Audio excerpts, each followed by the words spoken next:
Welcome everyone. If you're just joining us, we're going to start in just a minute. So go ahead and get settled and connect to audio and get comfortable. We're planning to spend about an hour this evening with you. And we are going to also try running this on Facebook Live for people who might want to see us that way. So a couple of different ways to join us this evening. So it looks like we've got about 30 people here. We're expecting a couple of hundred. So we've got a few more probably joining us in the next minute. So we'll just give them a couple of minutes. We're going to be talking about e-bike safety this evening. So if you are here, you might have a child who has an e-bike, or you might have an e-bike yourself. They've definitely become a lot more popular. And so with that, kind of confusing to know what are the rules and how is that all supposed to work? So that's what we're going to talk about this evening. We appreciate everyone joining us before the long weekend. We know that a lot of people are headed out of town or getting ready to take a little bit of time off, especially after we didn't really get much of a 4th of July last year, which is hard to believe that was only just last year, but I know lots of people are looking forward to a holiday weekend that's sort of close to normal. So that'll be nice. So we have just a few more people joining us. I'll just give them a couple of minutes to get settled and then we'll get started. Some of you might be on Zoom all the time. Some of you might not. So don't worry if you're not familiar, I will go over just a couple of very simple settings that'll let you participate this evening. All right, we might just give it one more minute. I see a lot of people joining us. I am definitely the kind of person that waits to join Zoom meetings until the very end. So for all of you that are like me, I'm going to give you just one more minute. And I see our number of people kind of clicking up as we go. So I think a lot of people are joining us now.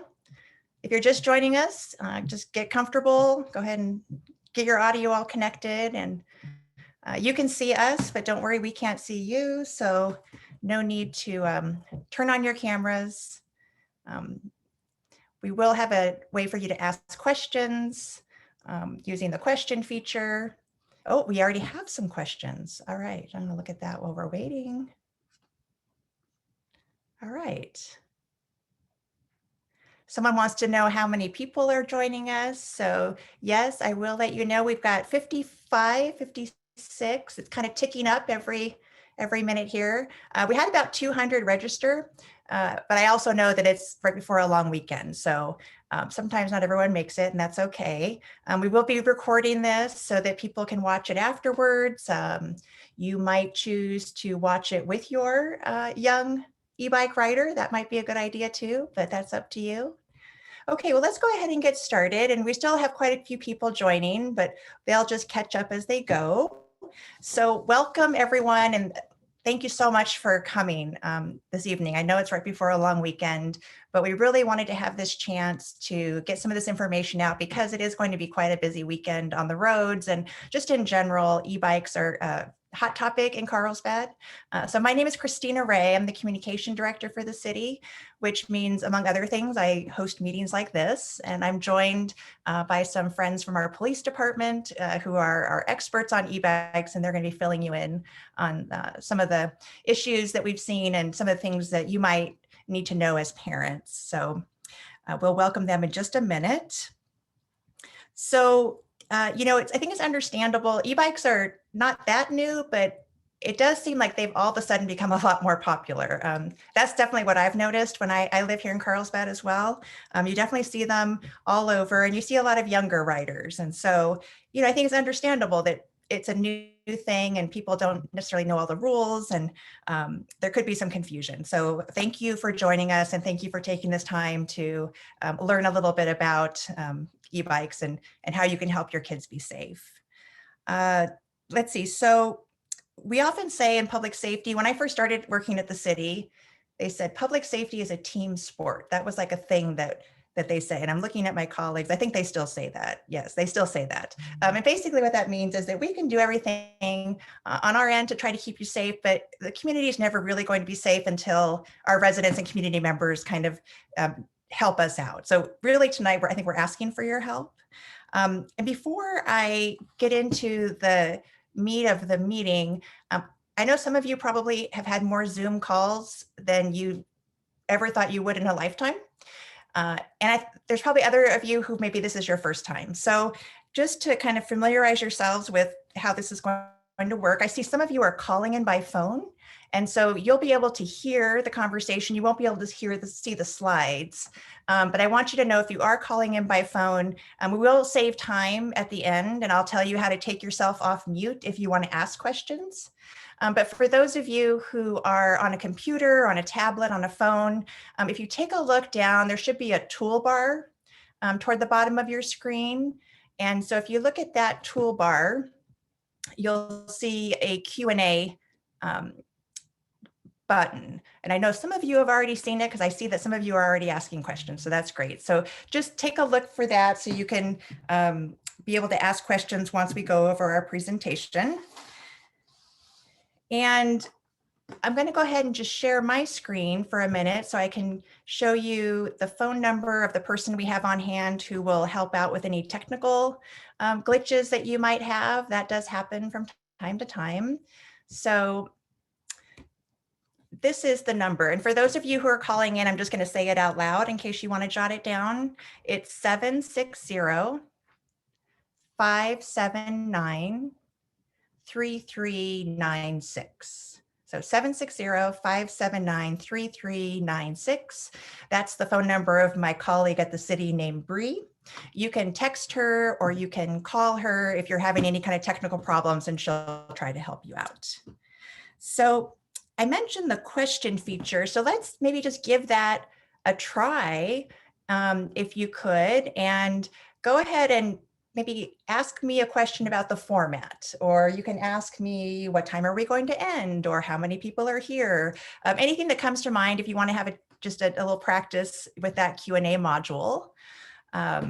So let's see. Well, there's just lots of nice comments. Thank you for doing this. Thank you for coming. It's great to see such a great interest. We're up to 79 for those of you who keeping track. Will this be recorded and sent to those who registered? That's a great question. We are recording tonight's meeting, and we will send a link out. We have all of your emails from when you signed up. So we'll send you a link so that you can share it or watch it again.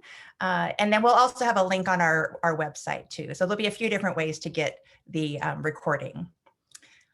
All right, how am I today?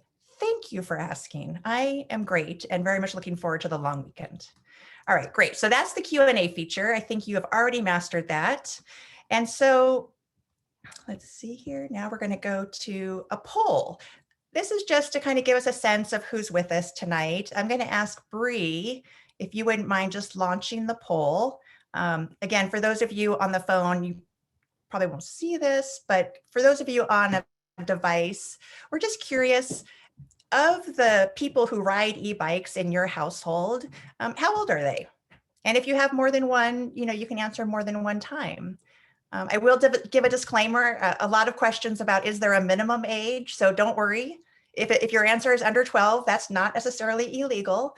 There are e-bikes that you can ride under 12. So it looks like we have actually a lot of adult e-bike riders. So that's great too. These rules are universal. A lot of 12 and 13, a lot of 14, 15. So yeah, I think that seems to track with at least what I see around town. I happen to have a high schooler myself, and so I see lots of kids zooming around on their e-bikes. Okay, great. So let's see. Well, adults, we have mostly adults. That's great. So you can model this good behavior, good safe behavior for our younger community members. Okay, great. So that was just a little warm up for you. Okay, I have just a couple of other quick announcements before we get going. A couple of things about tonight's discussion. Really we're here just to kind of go over some of the questions that we get about e-bikes and help explain some of the different laws that you might not be familiar with. And one of the things that comes up sometimes is people just don't agree with the laws. We had a lively discussion on our Nextdoor page leading up to this, and I remember a couple people saying, "Well, I think the fine should be higher," or "I just don't think people under 16 should be allowed to ride e-bikes." So that's totally fine, and also something that really our police can't do much about because they're sort of here to enforce the law. They don't really get a chance to make those laws. In most cases, they come from the state. So that's just a little bit of a disclaimer. If you want to share that feedback, totally fine. But just so you know, that's not kind of an area of something that we can do much about at this point. We also know that there have been some reports recently of crimes committed by people on e-bikes. And so I just want to let you know that our police is aware of those incidents and are actively following up on that. But again, that's probably not something we're going to get into this evening. This evening is more about just the basic rules of the road and that sort of thing. And then finally, we are talking to a lot of parents. I think a lot of you probably are parents. We did partner with the school district to help get the word out. And so, we are asking for your help. And we're not judging anyone's parenting style, right? There's lots of opinions about what the best way is to work with your kids to get them kind of on the straight and narrow and knowing the rules. And however you end up doing that is great. And at the end, when there's a chance to have some more dialogue, if you are one of the ones who wants to share about that, we just ask that you keep that in mind. And we want to keep everything really respectful and supportive of one another. So that's my short plea for that. Okay, so enough of that. I am going to get rid of these poll results on my screen here. Oh, someone asked if I can see you. I cannot see you. So you can see us when I'm not sharing my screen, but we're not able to see you. So you don't have to worry about having your camera on. Relax, be comfortable. Okay, so I am going to now introduce our speakers. So we are joined really by three members of our City of Carlsbad Police Department who probably have the most interaction on a daily basis with some of the younger e-bike riders in our community. So first we have Sergeant Scott Merritt. Scott Merritt is a traffic sergeant, and he's been with the Carlsbad Police Department for since 1997, but more recently in this role of overseeing traffic. He is a lifelong Carlsbad resident and actually a graduate of Carlsbad High School. All right, I didn't know that. Then we have Officer Matt Bowen. His official title is Accident Investigator. He's been a police officer for 10 years, and he's worked in the traffic division for more than 3 years, and primarily enforcing traffic laws and investigating collisions. And that's, of course, one of the big concerns that people have about e-bikes. And then finally, we have Officer Stephen Tashoff. He's our school resource officer. He's currently assigned to the middle school. So if you have students in middle school, you might be familiar with Officer Tashoff, or your kids certainly might be. He has over 18 years of experience in law enforcement. In the past 3, he's been working on the middle school beat. He also has 2 daughters. I am not aware of whether his 2 daughters have e-bikes, but maybe he'll share that with us later. So you'll see them in just a minute when the presentation is over, but I'm going to now stop talking and turn things over to Officer Bowen, who's going to kind of go over some of the do's and don'ts and the commonly asked questions that we get at the police department. So Officer Bowen, I'll turn it over to you.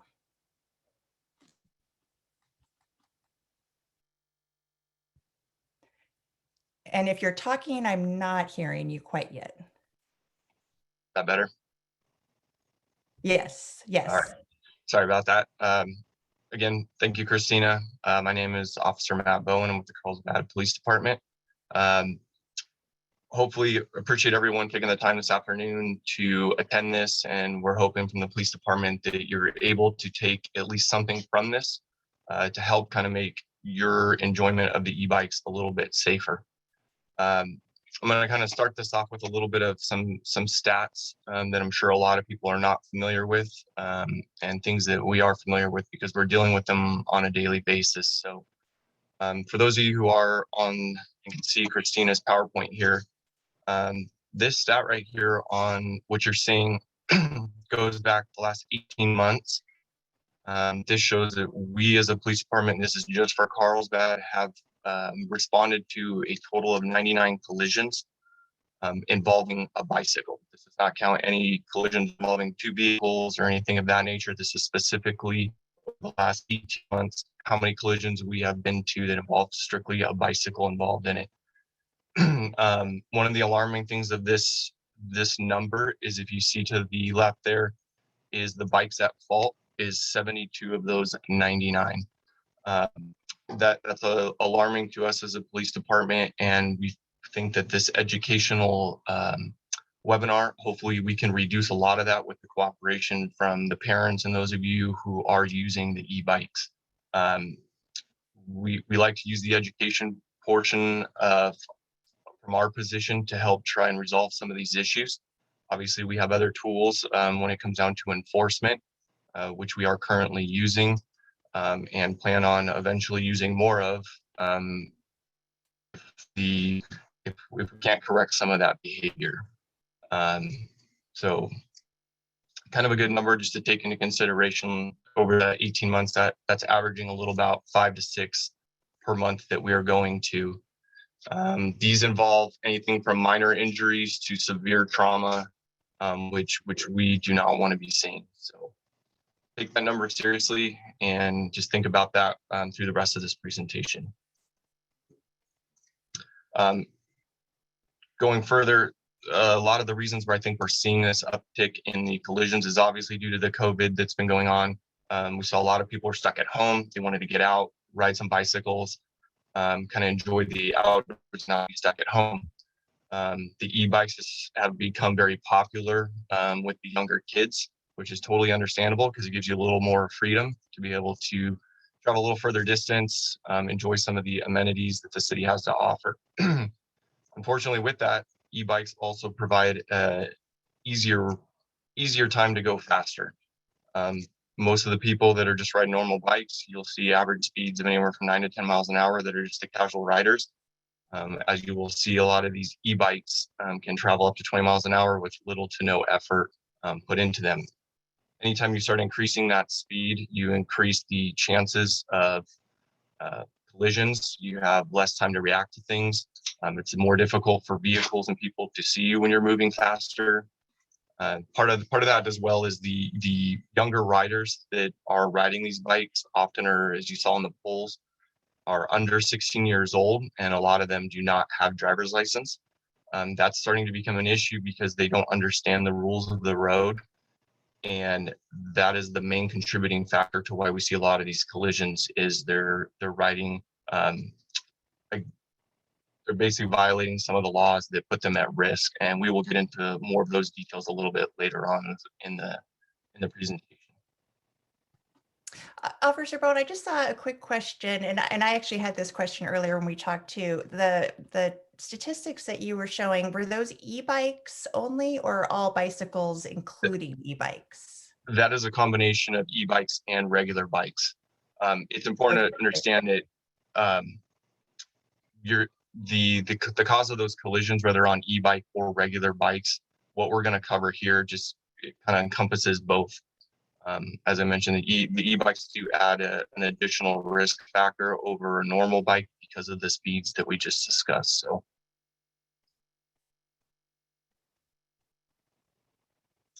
So moving on, this one is definitely geared more towards the parents here, and maybe something that a lot of you are not aware of, that we do see on a day-to-day basis with these collisions is the liability aspect of letting your kids that are under 18 go out and enjoy these e-bikes.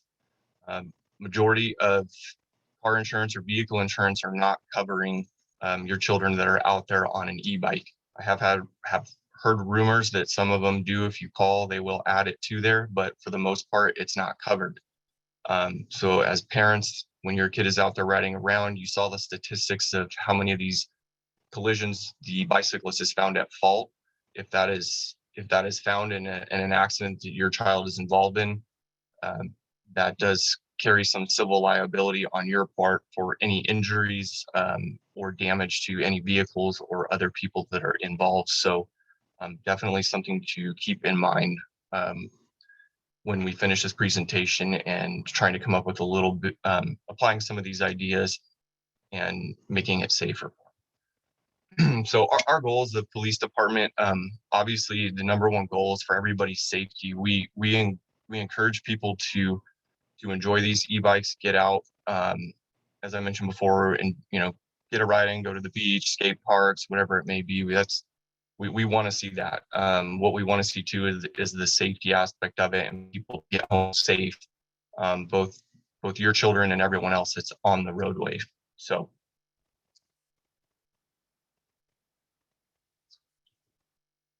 we're going to just kind of go into some of those, the main causes of a lot of these collisions that we see that can easily be corrected from just the rider of the bicycles.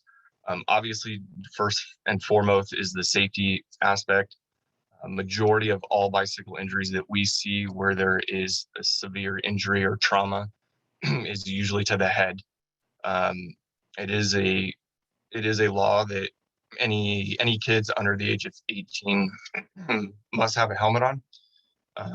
Even as adults, it's highly recommended that you wear the helmets. As I mentioned before, the majority of accidents we see, from slow speed to higher speed accidents, that is the number one cause for the major trauma that unfortunately cannot always be healed or reversed. So very important. I cannot stress that one enough.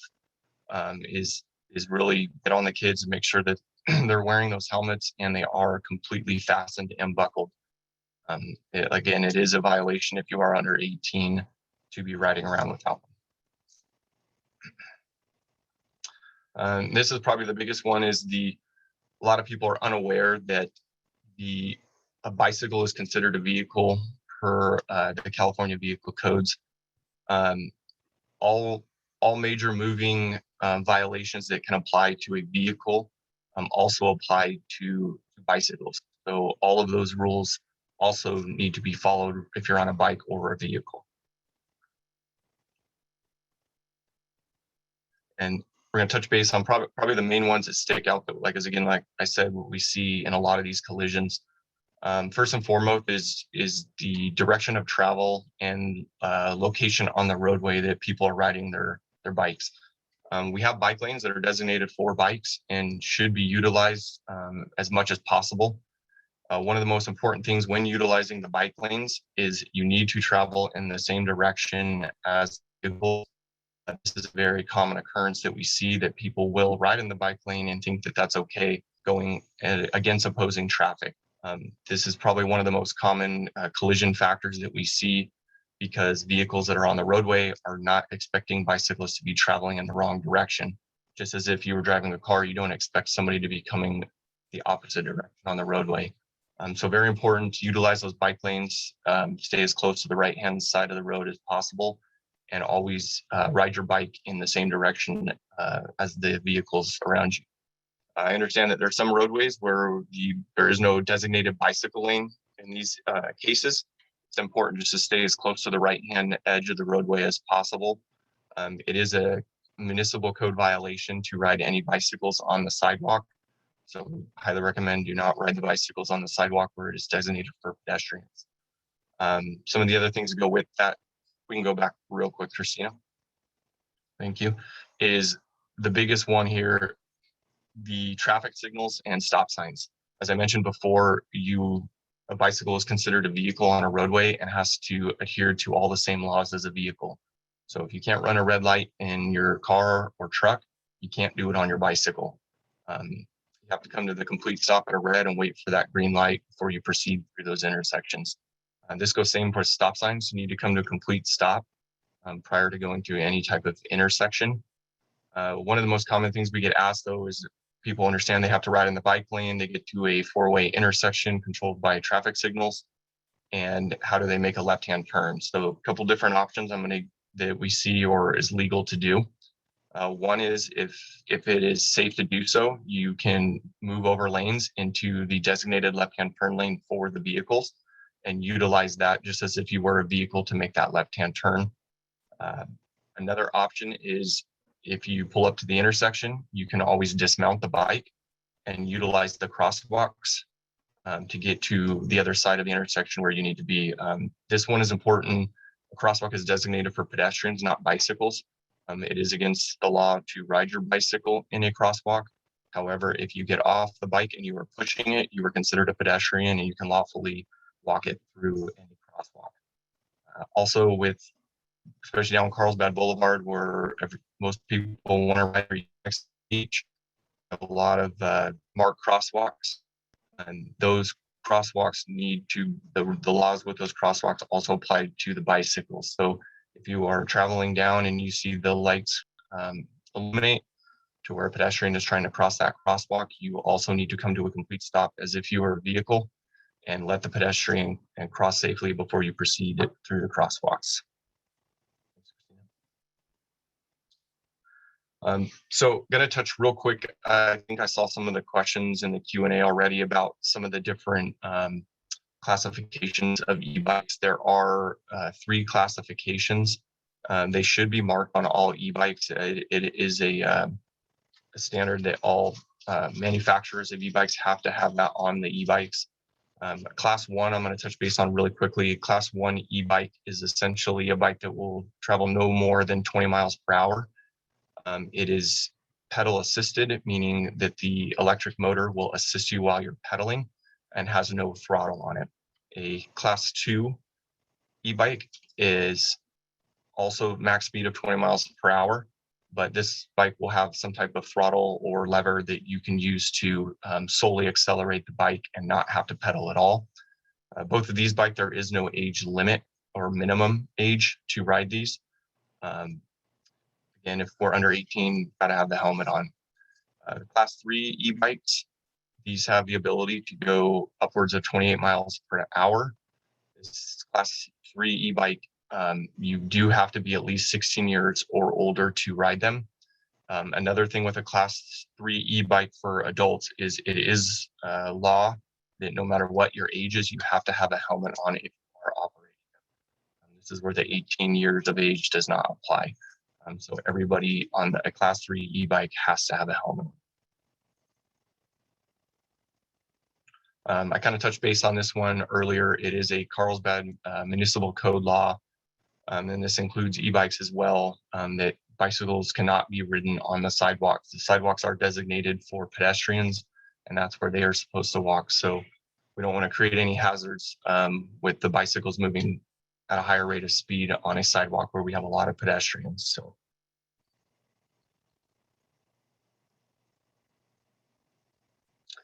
Another one is the passengers. We see a lot of with the e-bikes. We see multiple people trying to ride them at once. Per the law, if you can ride with a passenger, if there is a designated seat for that passenger. So if there is a luggage rack on the back of the bike and it's not a seat, we're not supposed to have passengers on there. Again, if there is a 2-person bike with 2 seats available and the second person is under 18 years of age, both would need to be wearing.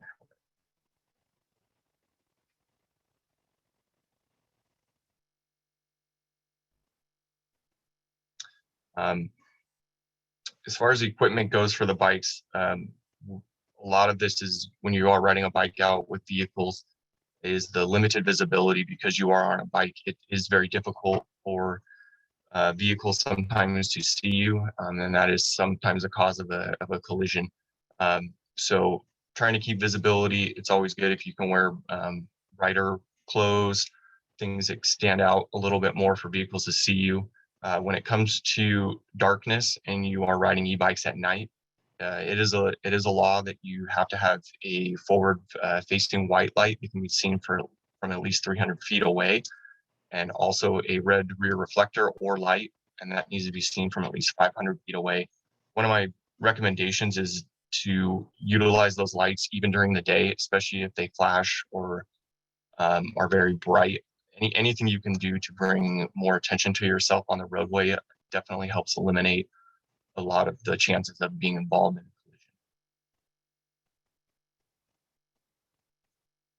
collision. So again, our approach as the police department is our goal is we want everyone to be safe and everyone to enjoy their e-bikes and everybody to make it home safe. we feel that the education portion of this, with parents and everybody attending this, you can kind of get that word out. Hopefully, we like to use this. We can work kind of together to help decrease a lot of these collisions that we're seeing. And then obviously, as you know, the police department, we start off with the education portion of it to try and gain that compliance. And then if there are the people that just do not want to follow the rules, obviously we will utilize the enforcement aspect of it, and start writing tickets. But our main goal is to just get everyone home safe, not to be out writing tickets.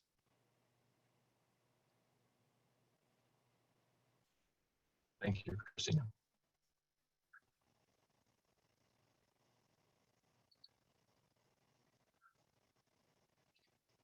So again, just as parents, talk to your kids. Hopefully you can take something from this.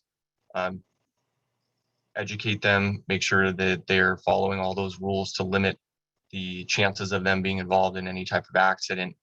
One of the other things too is, you know, don't be scared to tell your kids if they have a question and they're out and about and they're not sure about something and they see a police officer out or nearby. We never shy away from coming up and asking us a question. I would much rather answer a question and clear something up from somebody than them just trying to do it and rather getting in an accident or end up getting a ticket for something. Ensure that they have that proper equipment. I cannot stress enough the importance of wearing those helmets all the time and making them securely fastened. It doesn't help anything to have it on you and have it unfastened if you do get in an accident. And just be good role models for them and enforce all these rules at home and make sure that they're safe.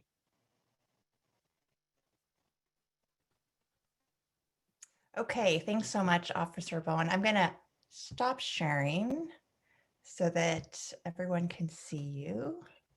Okay, so thanks so much. So we were already getting questions even while you were talking. So I've made a note of a couple of them, and I think you all actually addressed some of them during your presentation. But the first one that stuck out to me was, can you talk about some of the benefits of e-bikes? And I know from a city's perspective, we do want to encourage biking, and we've invested a lot in bike lanes, and it's part of our climate action plan that's a very healthy and sustainable way to get around. It provides independence. So, I don't want anyone to have the impression that e-bikes are a problem. I think they can actually be quite beneficial. So any comments on just e-bikes in general?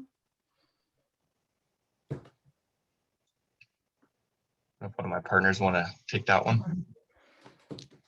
I'll answer up for that. Thanks for giving the great presentation, Matt. And to add on to it, the e-bikes really expanded a lot of younger people's ability to get around, be closer to friends, especially during this last 18 months with everything being so strange for all of us. So there's a lot of benefits of having e-bikes out there and just the mobility for our younger generation.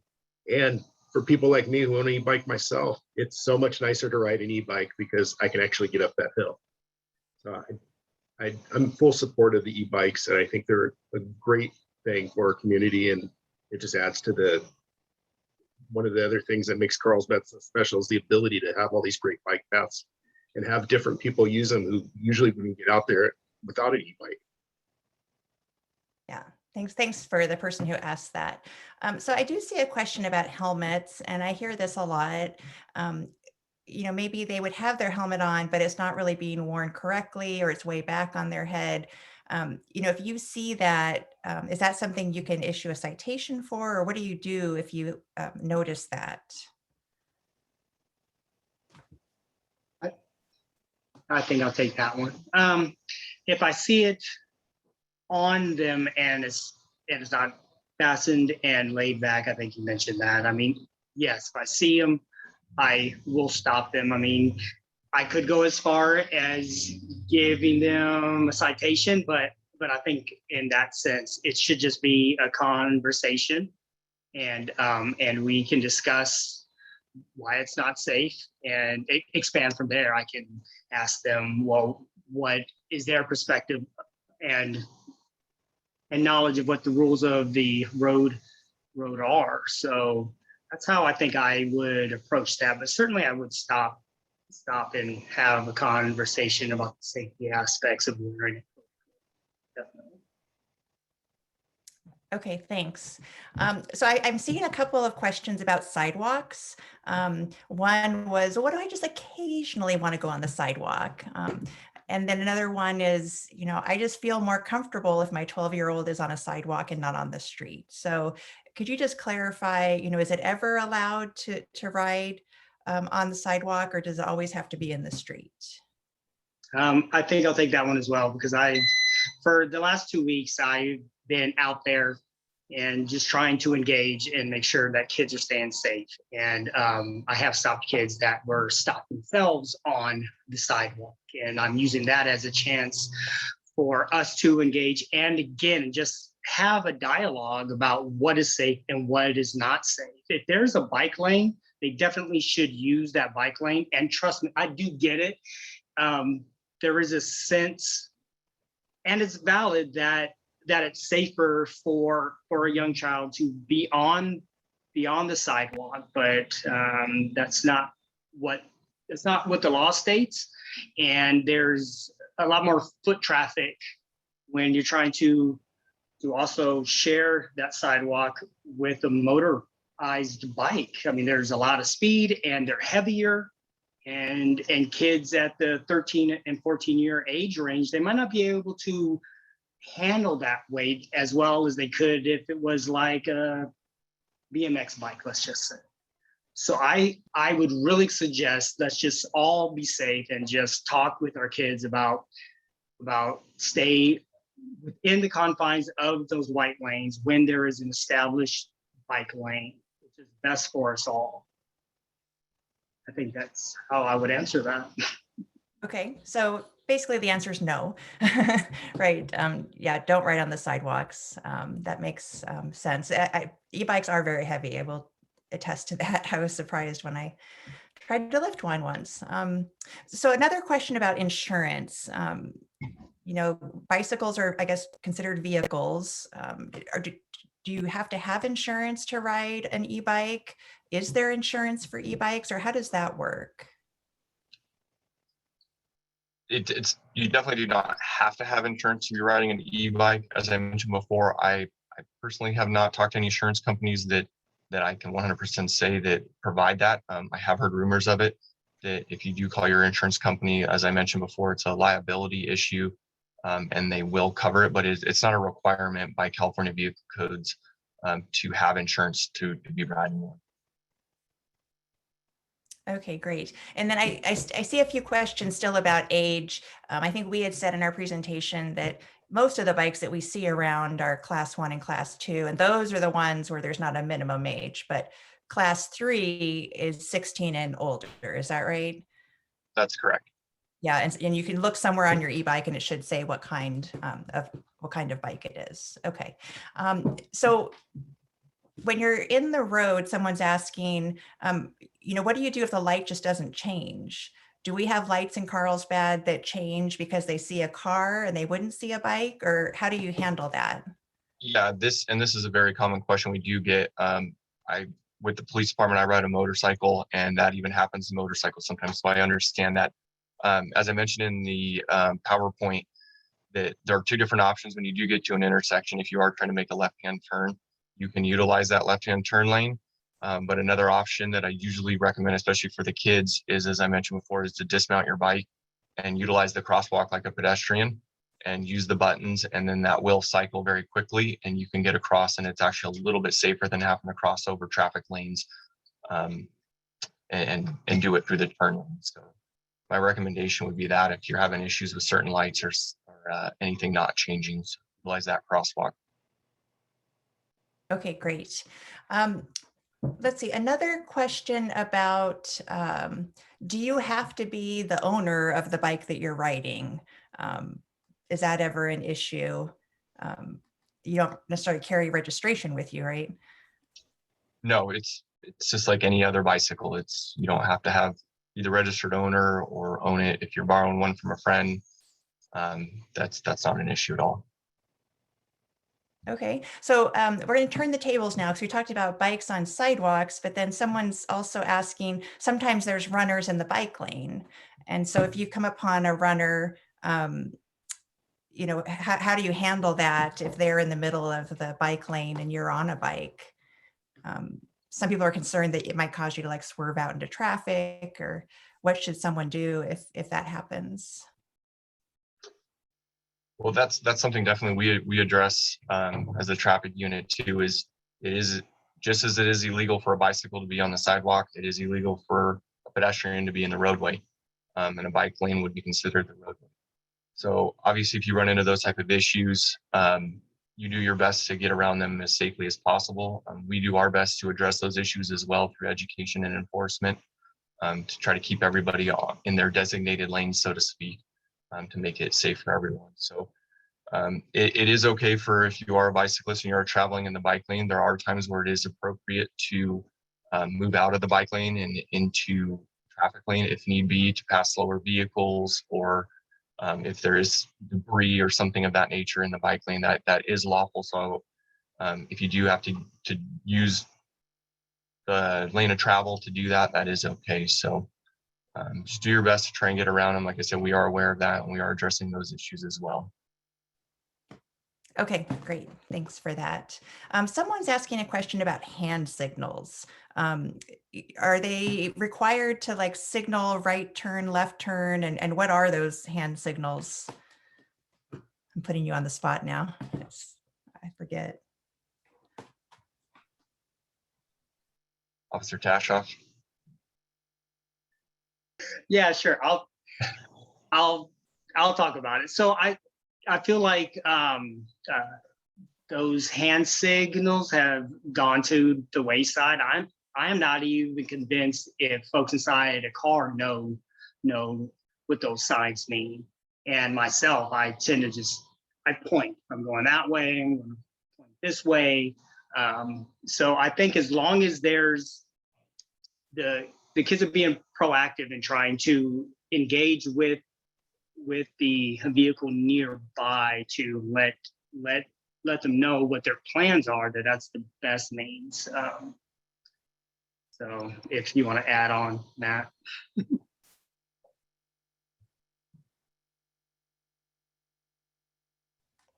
All right.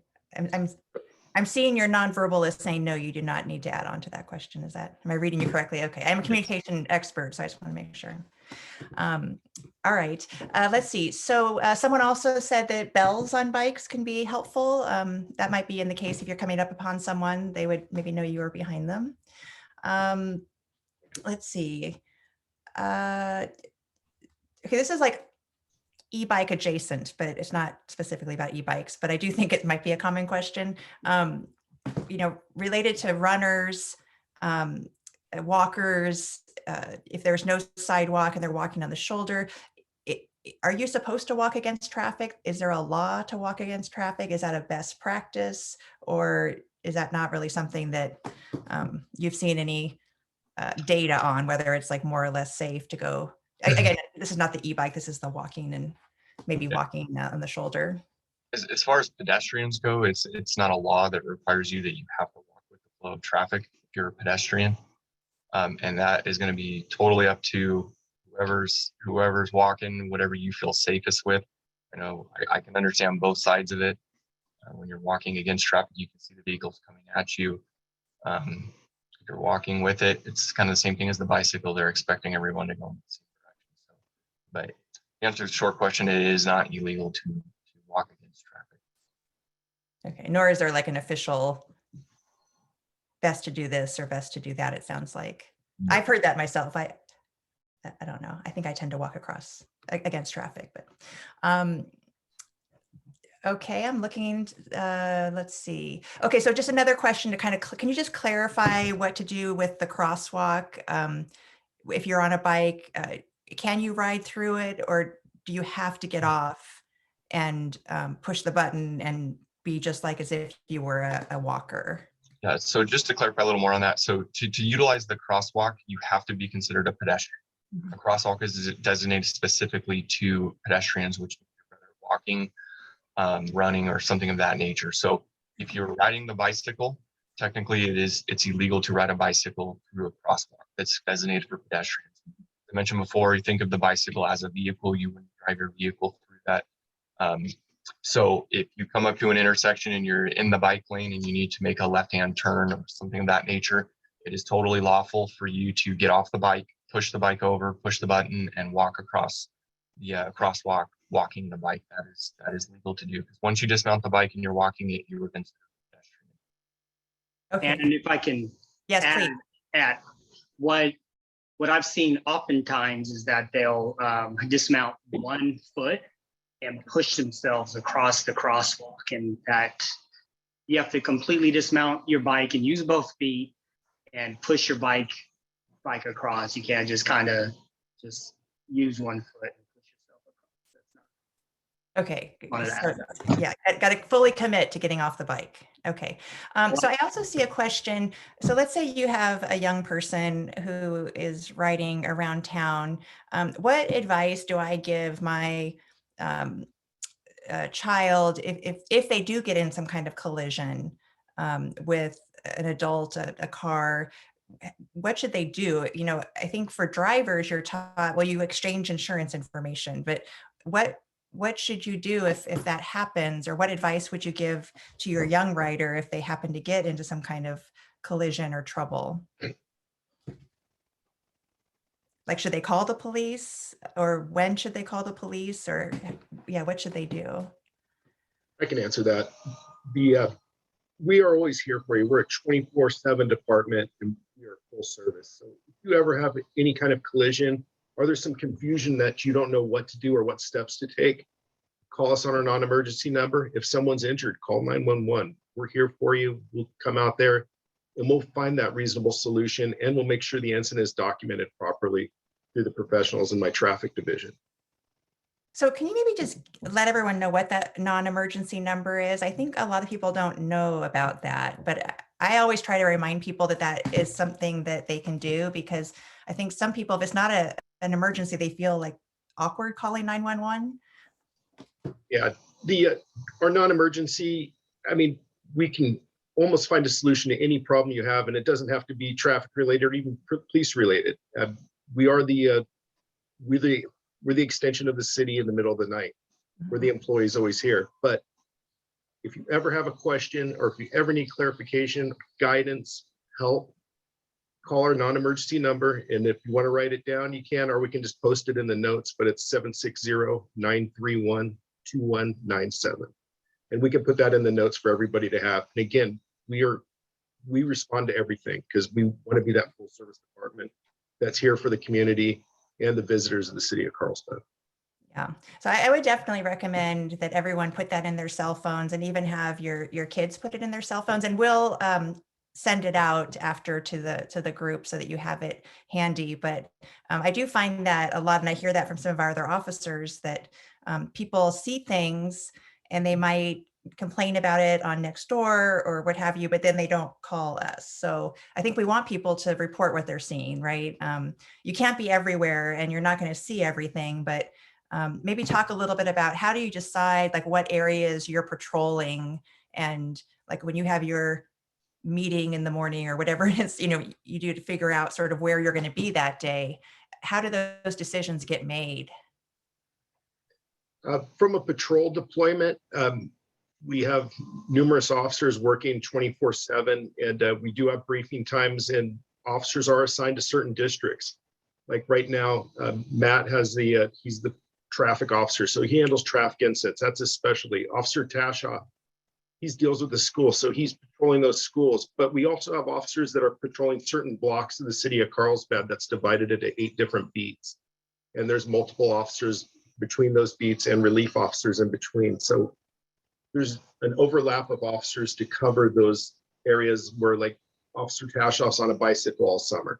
He's down there communicating our education and some enforcement when it needs to be done. Matt and I in the traffic division, we're addressing those traffic complaints that come in, e-bike complaints, bicycle complaints, people using the bike lane to go jogging. Those are the kind of things that we are, constantly out there addressing. And we do need the community's help in what direction we need to go in. Our response to complaints is based on the information we receive. It's not just us observing them, it's the community reporting them to us. Okay, great. Someone is asking, are you aware of like a class that people could take, especially young people, like a basic rules of the road kind of course? I know they have those for drivers when they're getting ready to get their permits, but is there something like that? I think the Bicycle Coalition maybe puts those on from time to time. Yes, the San Diego Bike Ah, Coalition.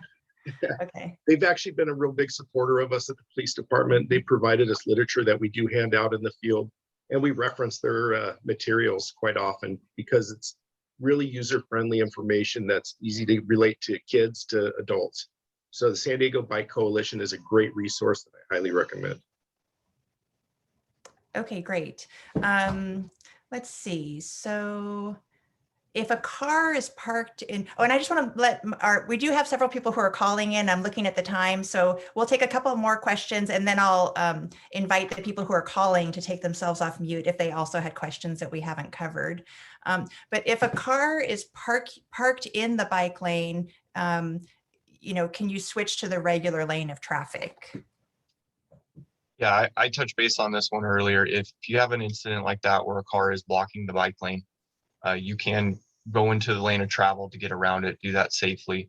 And again, this comes back to if you do see a vehicle that's parked there causing a road hazard, this is a perfect opportunity, like Sergeant Merritt was talking about, calling that non-emergency number. We can't be everywhere at once, so we kind of utilize or rely on the citizens to help us help them essentially. So if you see stuff like that and it's becoming a traffic hazard or issue, call that non-emergency number and we would be more than happy to come out and help resolve that issue to avoid any type of traffic collisions or somebody getting injured. So Yeah, I think that's really like where I hear that teamwork metaphor come in. It's, you know, I think our police department, I've always known them to be really responsive. It's just people need to call. The communication has to go both ways. Like you need to hear from folks too. One person asked if they call that number, like, do they have to? Do you take all of their personal information, or can they call and like not leave their name, or how does that work if you call that number? yeah, if they choose to do so, they can remain anonymous. They don't have to give all their information to call that number. Mm-hmm. Oh, okay. So one person is just still not 100% sure that if you are in the left lane, like let's say you've decided you're going to make a left-hand turn, so you go into the left lane, but then you're in one of those situations where there's no cars around and it's not turning. Then what do you do? Do you get off your bike and go back to the curb and then use the crosswalk, or like how do you handle that if you're already like in the middle of the street? You're already in the middle of the street, obviously, and it's not cycling through. Just utilize some best judgment there. If there's no vehicles, you know, coming by you to where you can get back over to hit the button for the crosswalk and utilize the crosswalk,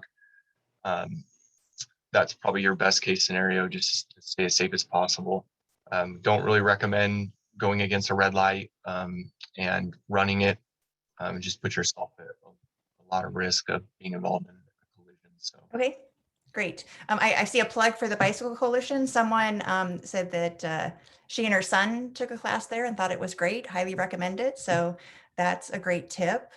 Okay, I'm gonna go ahead and see if any of our, we only have one call-in listener. All right, well, I'm gonna just take you off mute.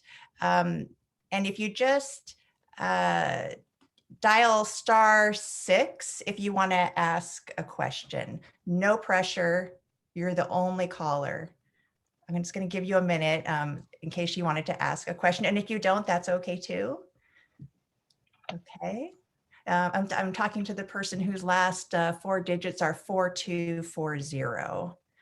Not to put you on the spot or anything. Okay. Okay, I think our caller is good. So we still have a few more questions here. So someone's saying like something about the law, like you're supposed to ride as far right as possible versus as far right as practicable. Does the law say one or the other, or I guess what's the difference?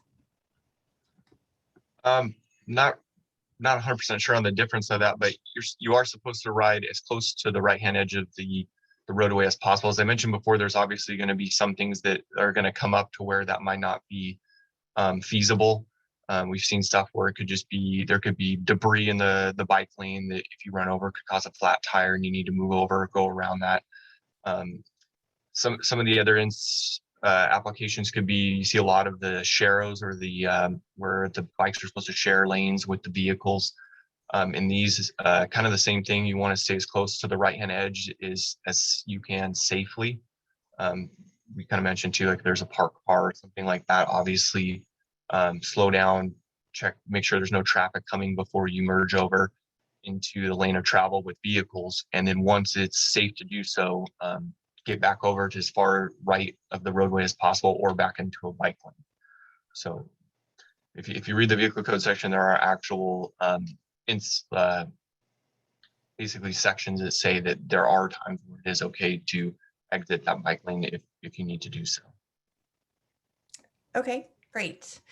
Someone's asking what the rule is for a scramble intersection, and maybe even like describe what that is if people aren't familiar with that term. I think we have two in Carlsbad. Yeah, I think it's the downtown area, Carlsbad Village Drive, Grand Avenue, and Carlsbad Boulevard. Where we have two of them. They're essentially, you can all directions of travel in that intersection go red, and it basically allows everybody to travel, or as a pedestrian, any direction. You can actually cross diagonally through it. It just kind of speeds up people getting from one side of the road to the other if need be. This would be the exact same thing if you're riding your bike and you need to cut across the intersection, dismount the bike and cross it as you would a pedestrian. This is probably one of the areas we see the failure to follow the red lights become an issue, is with these scrambles and you have pedestrians walking all over the intersection, and several of them. We have seen cyclists that just continue through the red and we've had some incidents where they've colliding with pedestrians. You can imagine on an e-bike at 20 miles an hour can still cause some significant injuries. So that's the big one, is if you come to these scrambles, make sure we're stopping for the red lights. If you want to cross through it, you're more than legally and lawfully allowed to do so. Just make sure we dismount the bike and utilize it as all the pedestrians are. Okay, so it sounds like you just choose whether you're going to treat that as a pedestrian or a vehicle, right? You can Correct. kind of go either way. Okay, good. That's helpful. So let's see. Someone wanted to know, like, can elementary school age kids ride e-bikes, or is that something that you see? Do we have riders that young riding e-bikes? Again, the class 1 and class 2 e-bikes do not have a minimum age limit. Again, my recommendation, I mean, as a parent, is educate your kids.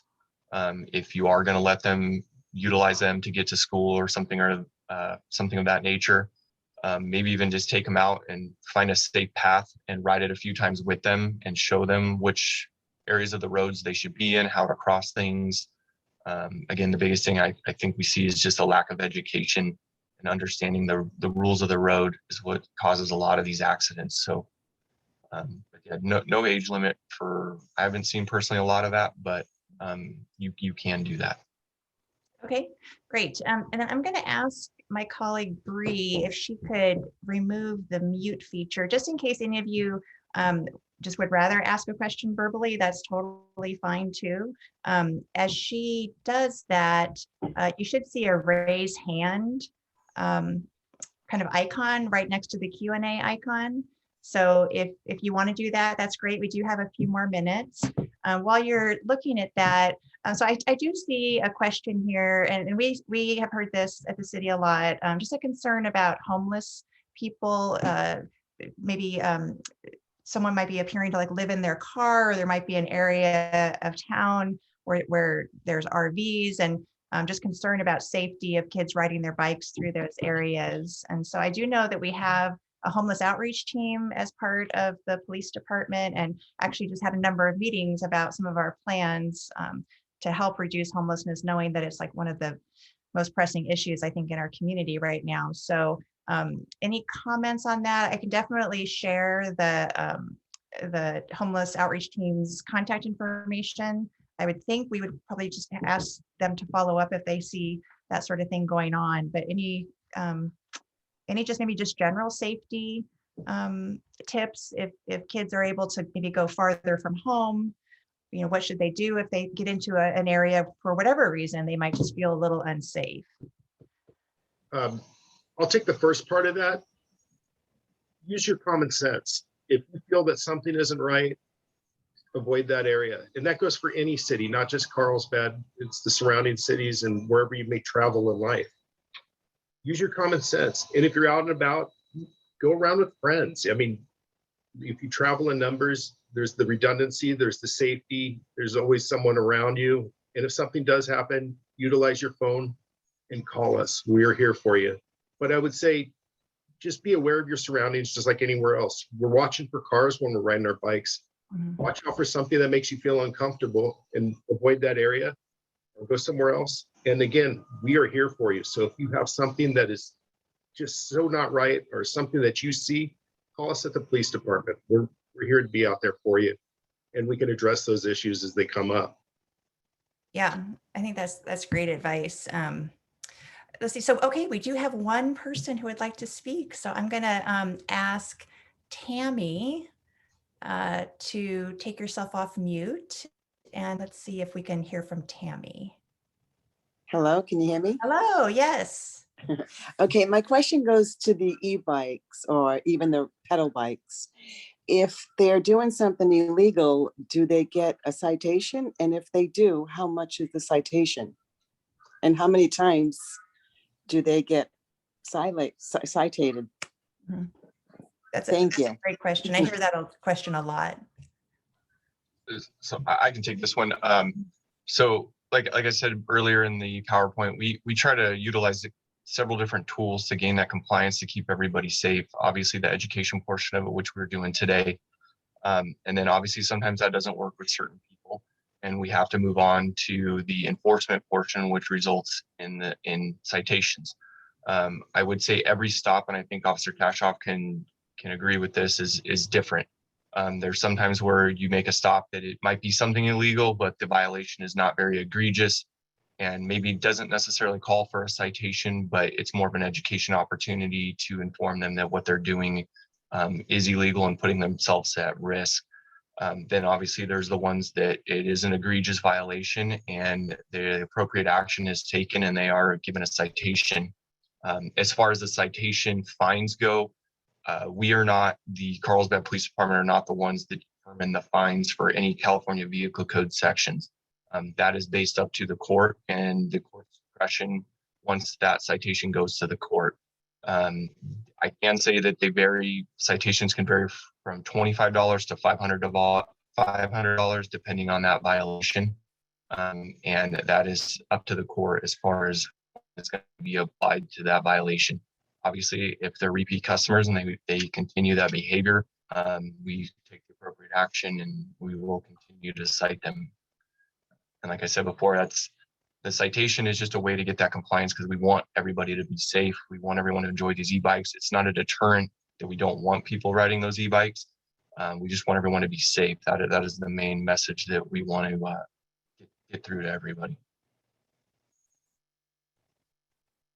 Okay, great. Thanks so much, Officer Bowen. So we are a couple of minutes over time, and so I just want to be respectful of everyone's commitment to staying till 7. We do have a couple of other questions. Maybe we could just do 2 more really quick ones, like the lightning round, and then we'll say goodnight if that's okay with you.